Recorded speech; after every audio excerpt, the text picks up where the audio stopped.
So over the last couple of weeks, I have been giving a lot of teams credit in the Eastern Conference, like the Montreal Canadiens, the Detroit Red Wings, amongst a couple other teams that I've talked about. But one team that I haven't talked about yet that is probably the most surprising out of any of the teams right now that are in that wild card race is the Columbus Blue Jackets. They have been one of the biggest surprises this season, might even be the biggest one, because they are on an absolute roll right now. They are almost 5 games above 500. They're like 4 or 5 games above 500, and that was unheard of last season. Being that good, that was unheard of. This season so far, the Blue Jackets are 21-17-6 for 48 points. They are 17th in the NHL right now. They are in the second wild card spot. Now, again, they are battling with numerous other teams there around the Eastern Conference. I can name off at least 5 or 6 teams that they're fighting with, but it's still very impressive. They are 8-2-0 in their last 10. And they have won 5 games in a row. And this team is just playing at an unbelievable level right now. They are beating good teams. They are beating not so good teams. They're doing all they need to do. Down this stretch, I will say, has been a much more lighter schedule for them. However, it should not go unnoticed how impressive this team does look down that stretch. So we'll start off with their first loss of the calendar year in 2025 to the Detroit Red Wings, 5-4, their first game of the year, or of 2025. And again, I think that in that game, they even had like a lead at a point in that game. They were coming back over and over again. But Detroit got a goal in the very last minute of the game, and they took the extra 2 points. Columbus really could have used those 2 points, but I think regardless, they'll be okay. Maybe looking down the road, you'll look at that game and be like, man, if only we won that game. But anyways, moving on then, they go and play St. Louis on that Saturday, which they would play St. Louis later on in the week. They would play them the following Saturday. This Saturday was a dominant performance. They beat them 6-4. That was a really defying win. That really showed me, and I was looking at that, I'm like, wow, they really are playing really well. Like, that was a really well-played game by them. Like, they played very well in that game all around.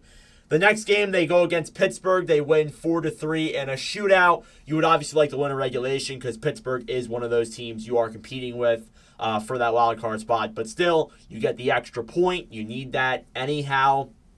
Then they go and play Seattle. And that game against Seattle was a very well put together game. They dominate them 6-2. Incredibly well played game there by the Blue Jackets. Again, we talked in the podcast about how the Kraken aren't particularly the greatest team in the NHL right now. They are really struggling. However, it still is an impressive win by the Blue Jackets for sure. Then they go play St. Louis again. It's a close one, but they beat the St. Louis Blues 2-1. And that was also a very well-played game by them as well. And then they come in and play the Flyers, where they go down, they tie the game, they go down again, they tie the game, and then they eventually win in a shootout 3-2. Kirill Marchenko scores the shootout winner and one of the coolest, shootout goals I've seen in a while. Blue Jackets are always known for that for some reason. Like, I can't remember who it was that used to really do all those cool shootout moves. I'm not sure if he's still there.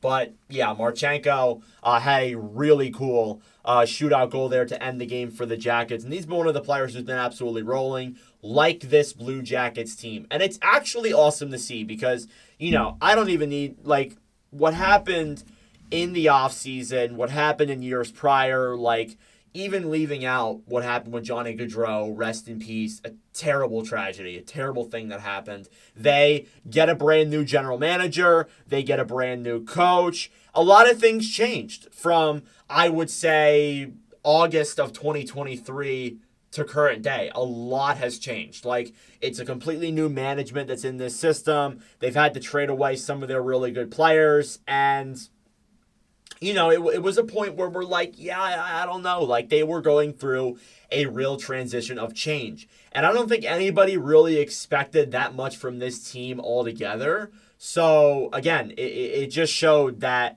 the Blue Jackets, like, that people weren't expecting anything from them. It was such low expectations, and they have done so good under those circumstances, and it makes me really happy to see. I don't think, I honestly think everybody in the NHL right now is rooting for the Blue Jackets. Like, I think almost anybody in the NHL wants to see this team succeed with all the stuff they've gone through over the last, I would say, 15 months. Some of it was their fault. But regardless, like the Babcock thing and the poor management from this team, that was their fault. But obviously things like injuries, which was a big issue. It's been an issue for this team for so long. Gaudreau, like that's obviously out of their control and really unfortunate.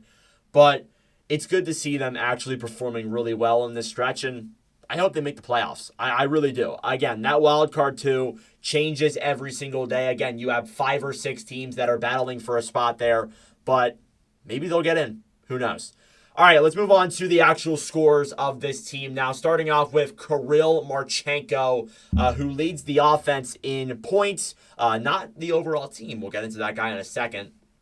But Marchenko, 18 goals, 30 assists for 48 points. What's crazy is that Marchenko was a second-round pick in 2018. Took a little bit to come over. I think played in the KHL for a little bit. Last season, or I think the season before actually, was his rookie year. He looked solid in that year. Last year, he looked all right too. But this year has been his real breakout year. And he has looked phenomenal. He looks like one of the biggest steals of that draft and one of the more underrated players in the National Hockey League right now. Like one of the more underrated guys that is playing down there in that system. That he has looked phenomenal for the Blue Jackets. Just has been such a good, underrated pickup and is a guy that I'm a big fan of. Next up then, Sean Monahan. Monahan was brought in, obviously, to play with Gaudreau. Obviously things went the way they went. Very unfortunate. But Monahan this season, 14 goals, 27 assists, 41 points. He has been remarkable this year, too. It feels like we've kind of found that Monahan that we had in Calgary a couple years ago in current day. He was good last year in Montreal, but I don't feel like he was this good. Like, it seems like this year he has really been great for the Jackets. So Monahan has to give a lot of credit there for sure. Dmitry Voronkov. Voronkov was a guy who came in last season. There were talks of him possibly being homesick. The Blue Jackets fans showed him a lot of love. I actually saw him, and you guys will know, I think there's a vlog up on this channel of me doing it. I went to a Devils game and saw Voronkov score a goal. So he's a guy that I have a special place in my heart with. But Voronkov this season, 17 goals, 13 assists for 30 points this season. But he did that in 35 games played. He's done that in 35 games this season. So basically just under a point per game, which I think is very impressive for a player like him. And again, he was another guy who was like a late round pickup in 2019. A guy who took a little bit to, get into the NHL and took a little bit to adjust. And him and Marchenko, 2 later picks, have looked pretty good. And somewhere on this planet, Jarmo Kekalainen is laughing. Somewhere. Next up then, Ken Johnson. Ken Johnson, 11 goals, 13 assists, 24 points. You may be like, it's not that great, but he did that in 30 games. So he has also looked good as well. Johnson last year had a very negative season for the Blue Jackets. I don't even think he really played that much last year. And it's good to see him, having a full season in the NHL, playing up here. I think he was with an injury at a point that year. That's why he missed those games. But it's good to see that Johnson is playing legitimate and very well for this Jackets team. Cole Sillinger. Sillinger this season, 7 goals, 16 assists, 23 points. I would like to see a little bit more out of Sillinger, but maybe that upside we want to see from him isn't all there. Maybe it's a possibility that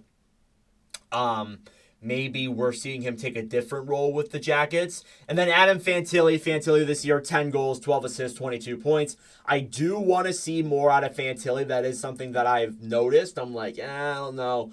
But I still think he can be a very good player. I still think he is going to be somebody who has a ton of potential. So hopefully Fantilli will have a better second half of the season, put up more points. But yeah, again, like the Blue Jackets, their offense has been incredible. Their play has been awesome. Like Marchenko and Voronkov and Monahan should get a lot of the credit for sure. But there is a player on the blue line who, if the season ended today and the Jackets made the playoffs, he might get votes for not just the Norris Trophy, but the MVP. Zach Werenski this season leads the Blue Jackets in points. He has 15 goals, 35 assists for 50 points this season. I'm telling you right now, he is carrying the Columbus Blue Jackets. There is no doubt. He is absolutely putting this team on his back and getting them to a playoff spot, almost single-handedly. Like, if it weren't for Marchenko, I think this would be an insane pull from him. Like, he has been absolutely insane for Columbus. And again, he was somebody who, over the last couple of years, like, he was a good defenseman, but he never got to that next level we thought he was going to. Like, injuries definitely got in the way for sure. The team not being so good as well. But again, that was something where we're like, yeah, he's a good defenseman, but he's not like the level of defender that we thought he was going to get to in other years. And finally, Werenski has shown that piece. He's had that breakout year. He has just looked insane. And again, if the season ended today, I think he gets votes for the trophy. He may not win the Hart Trophy, but I think he definitely gets votes for sure. So he should get a lot of credit there, 100% for this Jackets run they've been on. As well as that too, Ivan Provorov. Provorov, you guys know my opinion if you've been longtime watchers of the channel. Provorov, 3 goals, 16 assists for 19 points. Provorov has looked good this year for the Jackets. Definitely has looked better with CBJ than he did with Philadelphia in some of those years. So, you know, it's good to see him actually improving there. Damon Severson, it's been a little bit different. 6 goals, 12 assists, 18 points. I'd like to see a little bit more out of Severson. Again, I think he's also been scratched at points this year too, so that's not ideal there. And then Dante Fabro as well was a waiver pickup by the Jackets earlier on this season. He has 3 goals, 7 assists for 10 points. This season as well. So again, like, the defense has also looked good too, alongside Werenski. I think that, again, there are things you can improve on, but this run that the Jackets have been on has been nothing short of absolutely phenomenal, and I'd love to see it. Now, when you look at the goaltending, Elvis Merzlikins leads this team in games played, wins, and all that stuff. 15, 10, and 3, a 3.12, and a .889. I think he could be better. He is in the bottom half of save percentages when it comes to goaltenders. It's not ideal, but again, I also don't think he's not that great of a goaltender. I feel like the offense has provided him in front. The defense as well has been good in front of him, that it's prevented, from him having not so good of games at points. I'm still not bought into him, but I am bought into this Blue Jackets team. I love watching them. It has been a phenomenal run they've been on. I hope they continue it, seriously. They play San Jose tonight when I'm recording this video. So hopefully they'll win that game too and gain some more ground on the Eastern Conference. But you're at the point, even in January, where every single game counts. So let me know your thoughts in the comment section down below on the Columbus Blue Jackets and how they've done this season. Thank you guys very much for watching. If you enjoyed, make sure to leave a like down below. Comment your thoughts on the Jackets. I know I didn't go through every player on the roster, so you can let me know your thoughts on other guys as well. But thank you guys for watching. Please subscribe down below if you're new as well. Another Watch with Nordic tonight.